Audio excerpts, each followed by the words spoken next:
भजो मुरली मनोहर नंद लाला।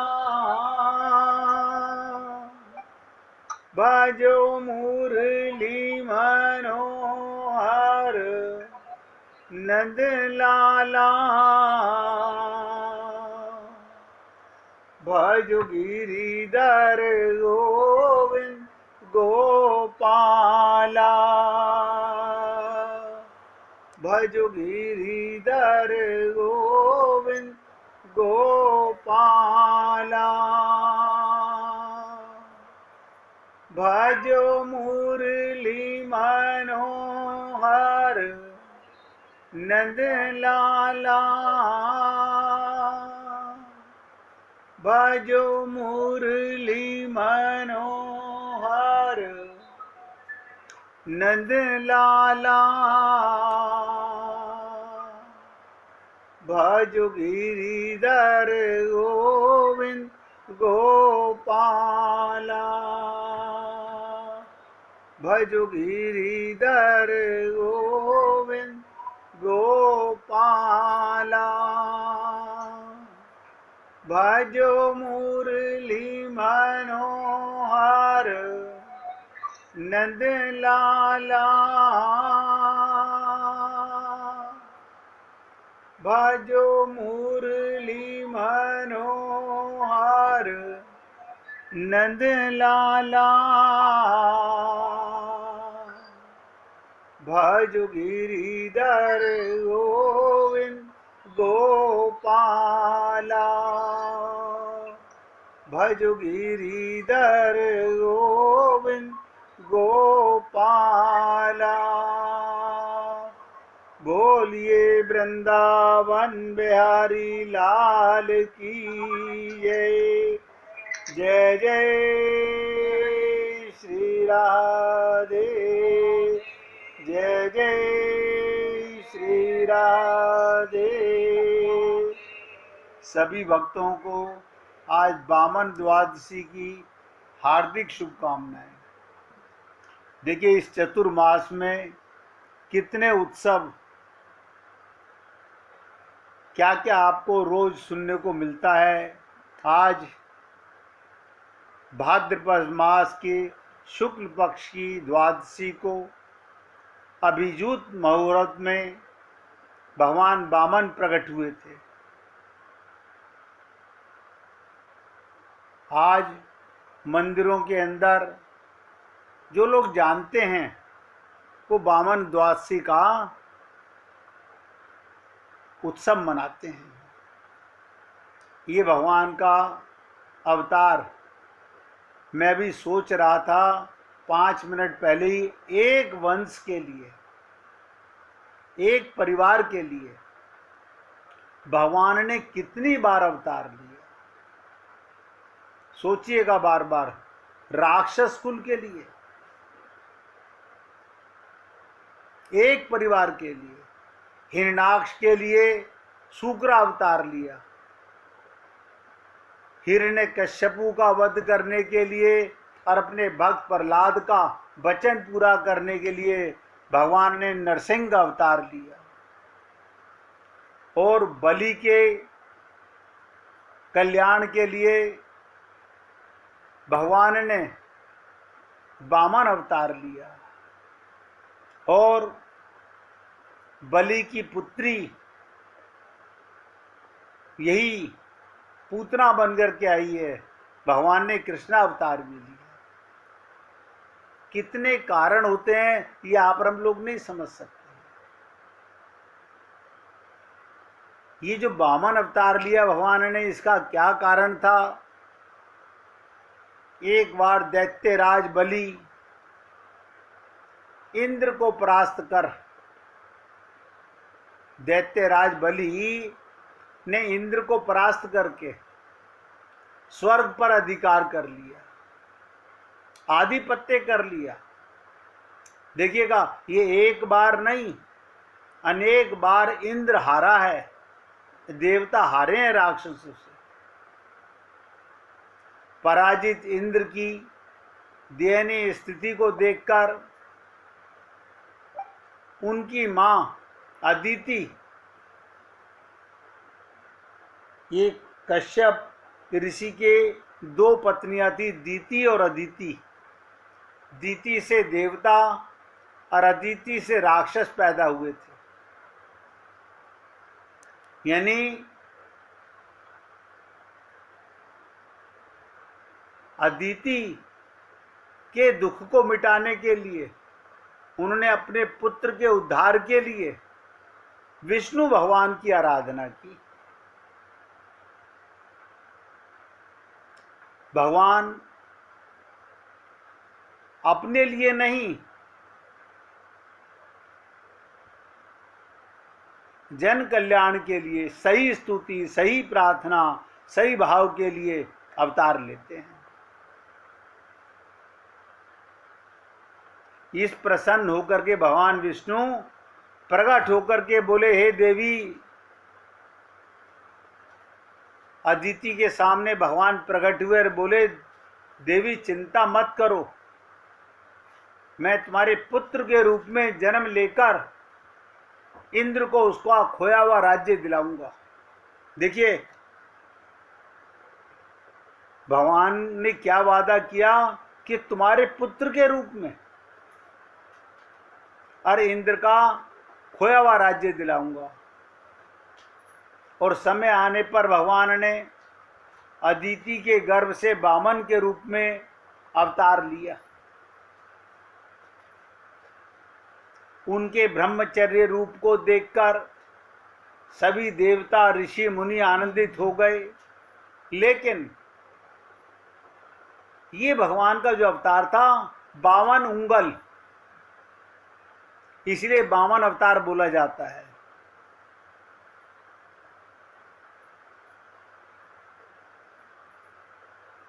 एक दिन वामन भगवान को पता चला कि राजा बलि स्वर्ग पर स्थायी अपना वर्चस्व जमाने के लिए अश्वमेध यज्ञ कर रहा है।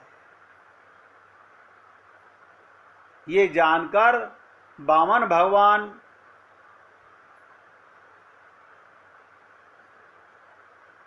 उनकी यज्ञशाला में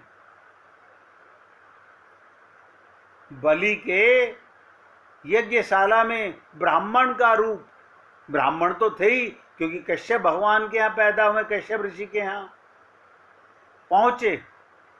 अब छोटे से 52 उंगल के भगवान को ब्राह्मण के रूप में देखकर, सबसे बड़ी चीज देखिएगा, उनके तेज से, भगवान के तेज को कितना भी छुपाएं भगवान प्रकट हो जाता है।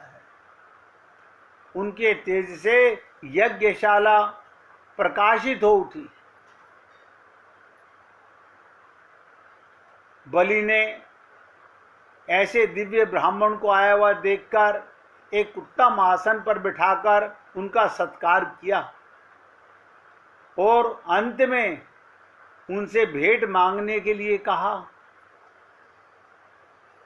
क्योंकि सभी ब्राह्मणों को दान राजा देते आए हैं। लेकिन वामन भगवान चुप रहे। लेकिन जब बलि उनके पीछे पड़ गया तो उन्होंने अपने कदमों के बराबर 3 पग भूमि मांगी। उसी समय राजा बलि के राजगुरु शुक्राचार्य जी ने उनको मना किया कि बलि ऐसी मूर्खता मत करना, ये वामन रूप में स्वयं नारायण हैं, इनको वरदान मत दो, ये भगवान हैं, ये तुमको 52 उंगल के छोटे से ब्राह्मण नजर आ रहे हैं, तुम इन्हें नहीं देख पा रहे। लेकिन देखो सत्संग का कमाल, सत्संग का कितना विशाल कमाल है कि राजा बलि अपने दादा श्री भक्त प्रहलाद की गोदी में, ये विरोचन के पुत्र हैं, जब ये बड़े हुए तो अपने दादा की गोदी में खेला करते थे। आप लोगों ने देखा होगा दादा पोते का अच्छा मेल था, तो अब भक्त प्रहलाद तो सदा भगवान में रमण करते थे, तो बलि को भी ब्राह्मण और भगवान की लीलाएं भक्त प्रहलाद सुनाया करते थे।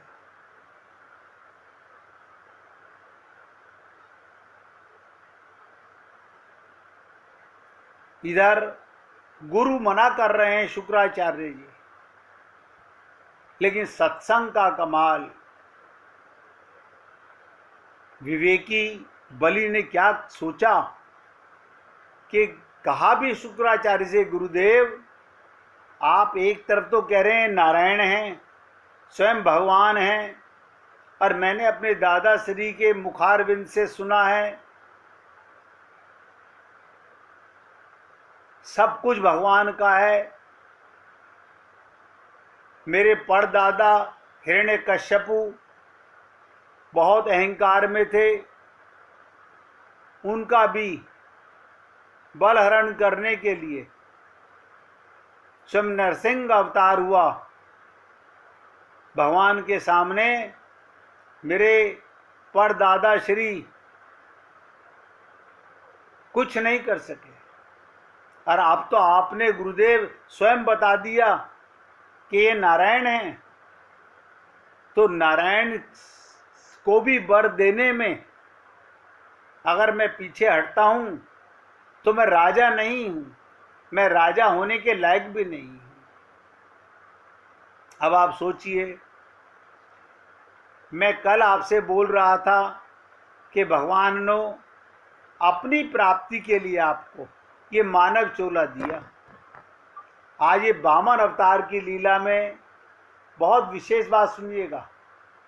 आज वामन द्वादशी है, वामन भगवान का अवतार हुआ। बलि को अपने दादा श्री की गोदी में बैठकर जो भक्ति का ज्ञान मिला, भगवान का साक्षात्कार होने का ज्ञान मिला, और आज तो साक्षात दर्शन हो रहे हैं भगवान के। बलि तो निहाल हो गया कि मैं अपने दादा के मुखारबिंद से सुना करता था नरसिंह भगवान की लीला, और आज स्वयं भगवान मेरे सामने पधारे हैं और मुझसे वर मांग रहे हैं। आज तक ध्यान से सुनिएगा, सारा संसार भगवान से वर मांगता है। विचित्र लीला है, वामन भगवान की विचित्र लीला है। और आज भगवान एक राजा बलि से वर मांग रहे हैं, और क्या मांग रहे हैं? 3 पग भूमि।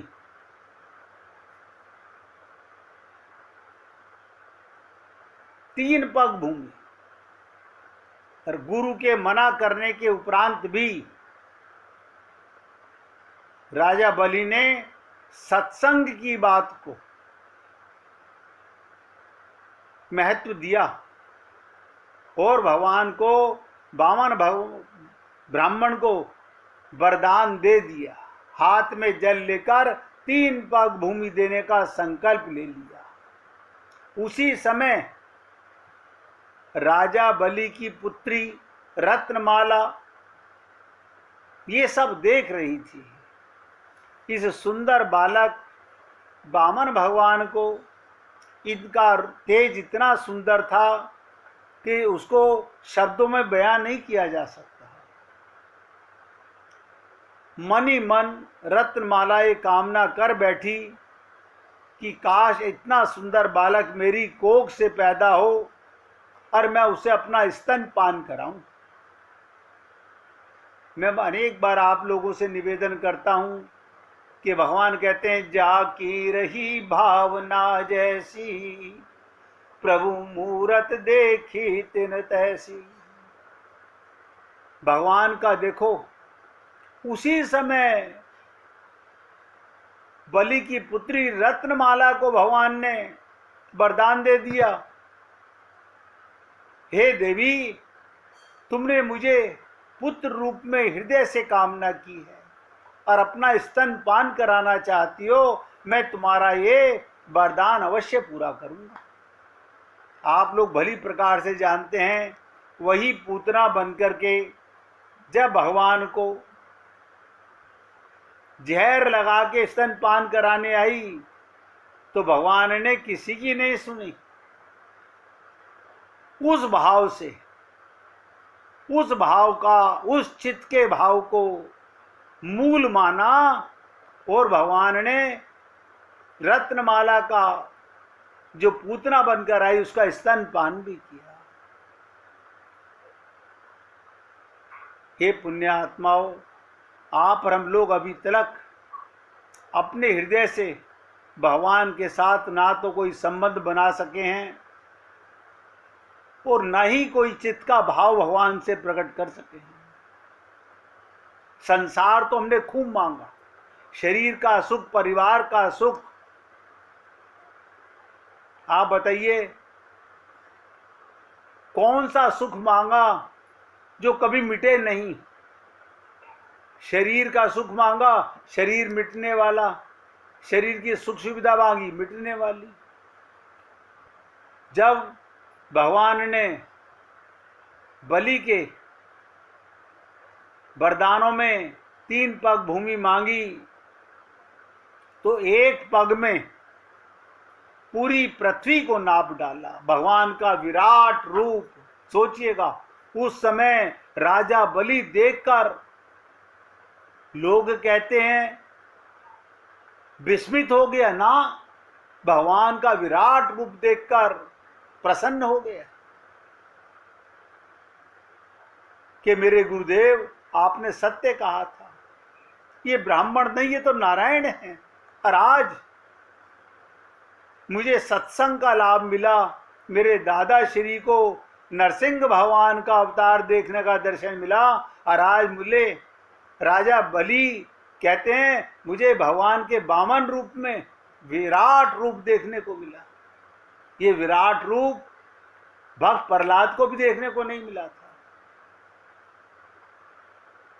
धन्य हो गया। और जब सारी पृथ्वी नाप ली एक ही चरण में, उसी समय दूसरा चरण आकाश में चला गया।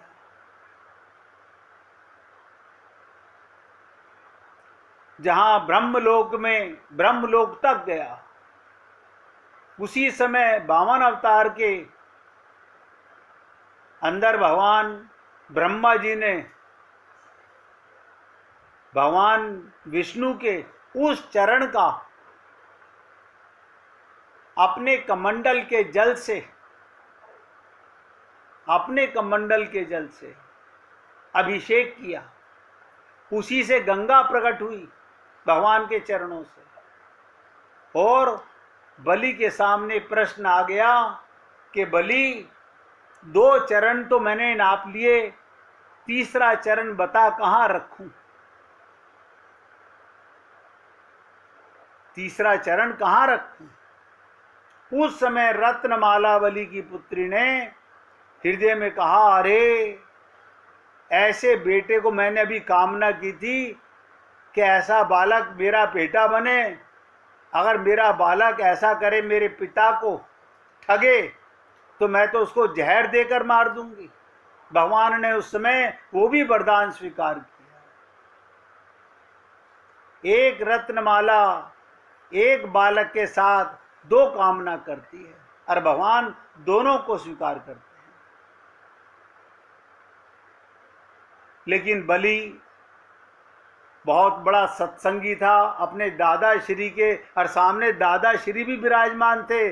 तब तक दादा श्री गए नहीं थे कहीं पर। वो बड़े प्रसन्न हुए कि आज मेरा पोता सत्संग का मान रखे हुए है। ये देखिएगा, शुक्राचार्य जी ने नहीं कहा, बलि ने जब अपने दादा श्री की ओर देखा तो उन्होंने कहा कि बेटा अपना मस्तक भगवान को अर्पित कर दो।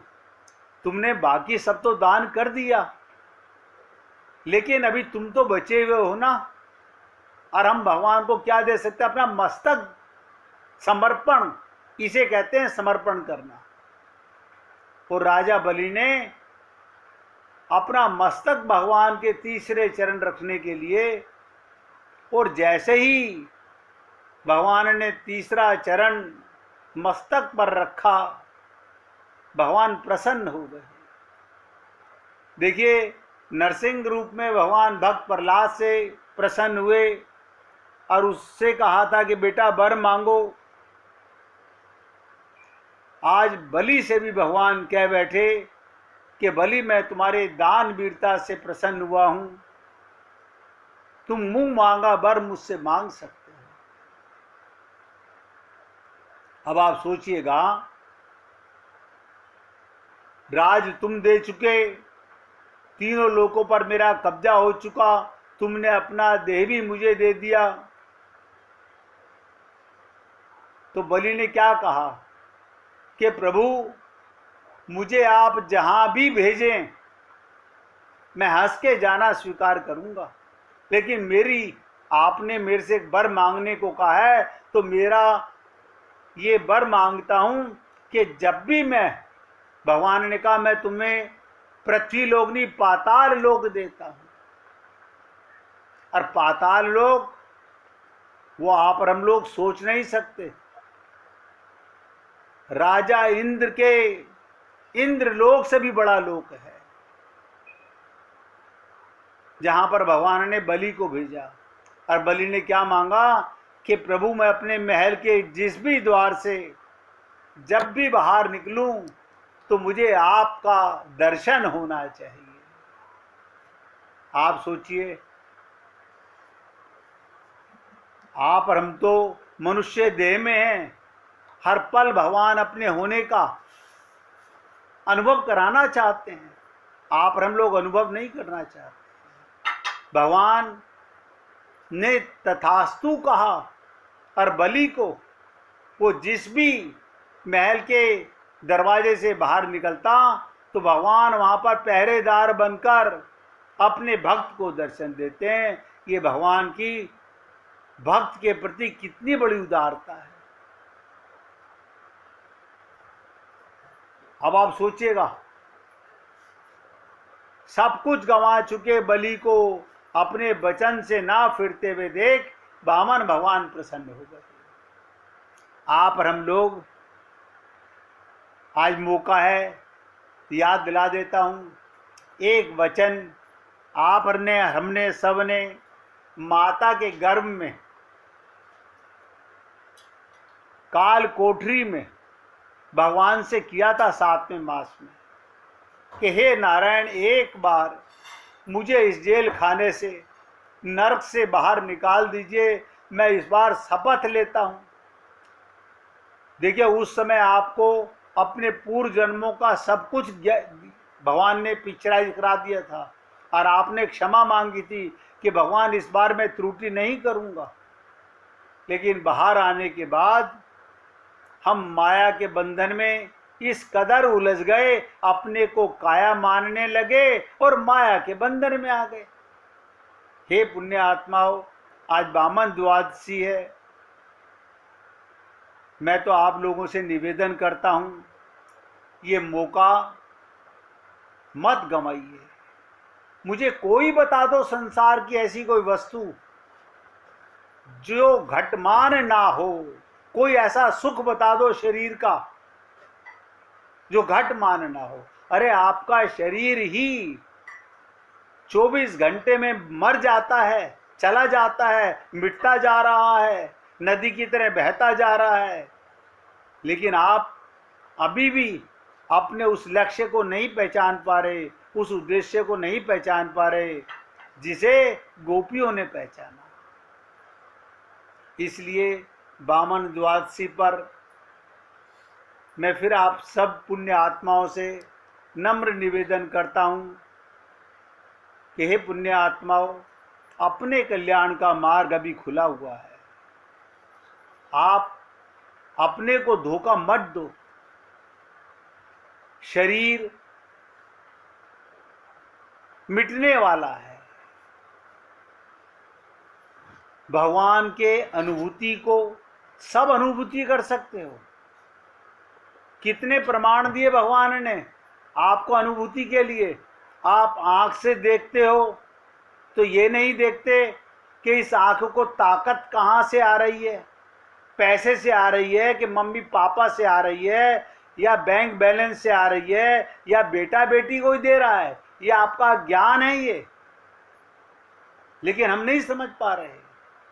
हर इंद्रिय के पीछे परमात्मा भी अनुभूति कराना चाहता है, लेकिन हम हैं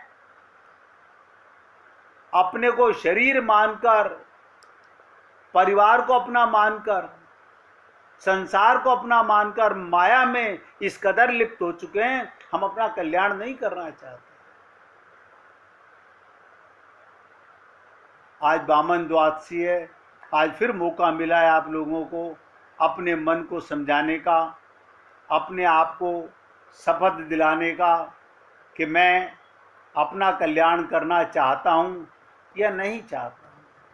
ये आपके ही हृदय में है। 1 मिनट भगवान का कीर्तन करेंगे, उसके बाद अपनी पुरानी चर्चा पर चलेंगे।